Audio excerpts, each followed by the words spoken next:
So in this reading unit, we've read about several different presidents. We've read about George Washington, Theodore Roosevelt, and Abraham Lincoln. And today we're going to read about something that you're very familiar with, and that's Mount Rushmore. We've talked about it before, and it has some of the presidents that we've talked about on the face of Mount Rushmore. The genre for the story, Famous Faces Carved in Stone, is an informational text. And remember that informational text is about real people, places, events. An informational text contains facts. It may use diagrams, photographs, or other illustrations, and it's presented in a very clear way for us. The essential question that I want you to be thinking about is, why do we build monuments for great leaders?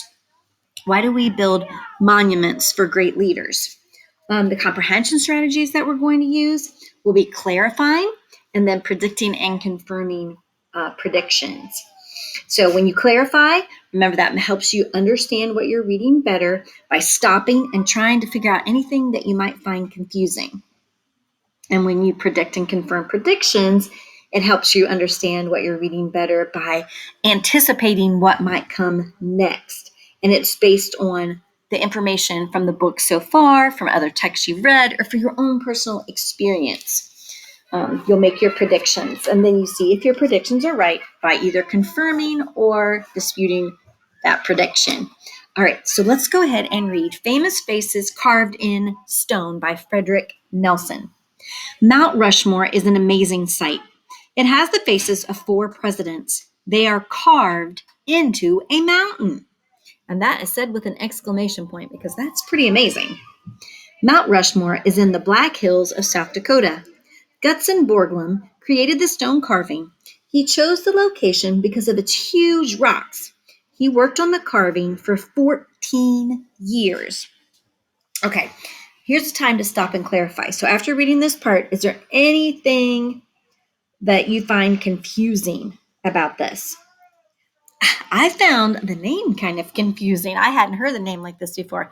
His name is Gutzon Borglum, and he created the stone carving. So when I read that, I kind of had to stop and take another look at that just because I hadn't heard a name like that before. So he's the one that's created this. He's the one that carved those faces into the mountain.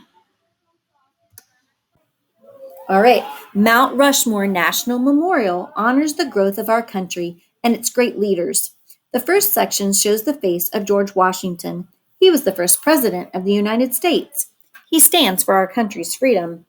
The second face is Thomas Jefferson. He was the third president of the United States, and he wrote most of the Declaration of Independence. Jefferson represents the idea of democracy, or rule by the people. Okay, so here's another good time to stop and do some clarifying because here's a word that we haven't had before, the word democracy. Democracy, and it's kind of a big word. Here it is at the bottom of page 35, democracy. Now, democracy means rule by the people. We don't have a king, to tell us what to do. We elect our leaders, and because we elect our leaders, it's a rule by the people, a democracy. So the United States is a democracy. The third face is Theodore Roosevelt. He was young when he became president. He created our national parks. As a world leader, he made our country strong. He stands for leadership. Okay, so let's do a little predicting.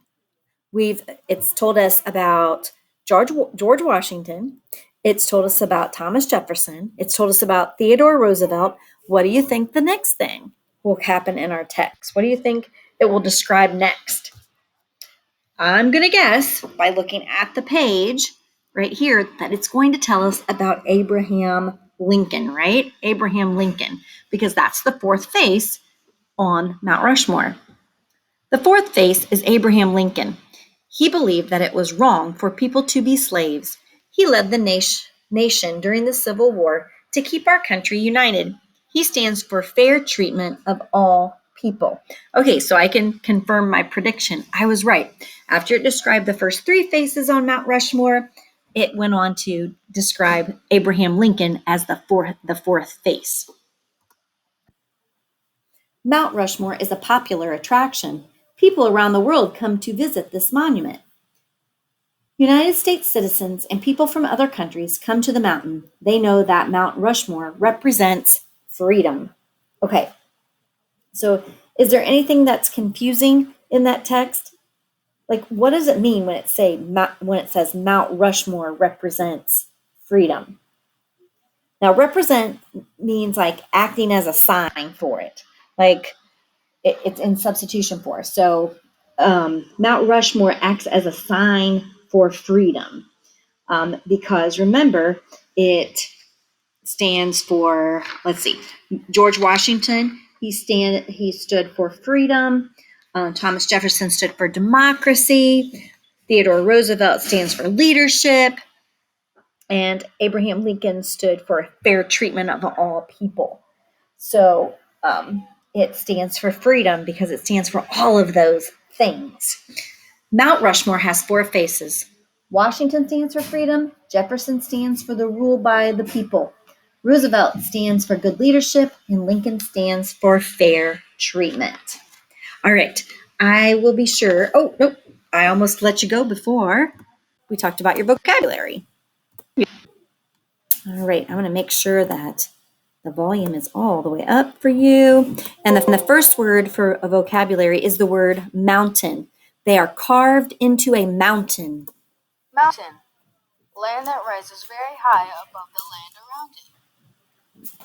The mountain is tall. It reaches the clouds. Mountain. All right, so mountain means land that rises very high above all the land around it. Mountain. And the other word I want to talk about today is carving. Gutzon Borglum created the stone carving. Carving. Artwork cut out from a block of stone, wood,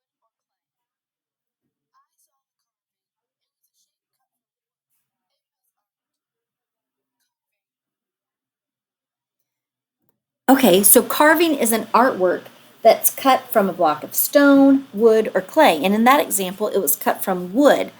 And in this example of Mount Rushmore, it's cut from stone. But it can also be cut from clay, like some statues are. All right, those are all the vocabulary words that we need to go over today. I will be sure to include the discussion starters so you can talk to your big person even more than we already have about Mount Rushmore.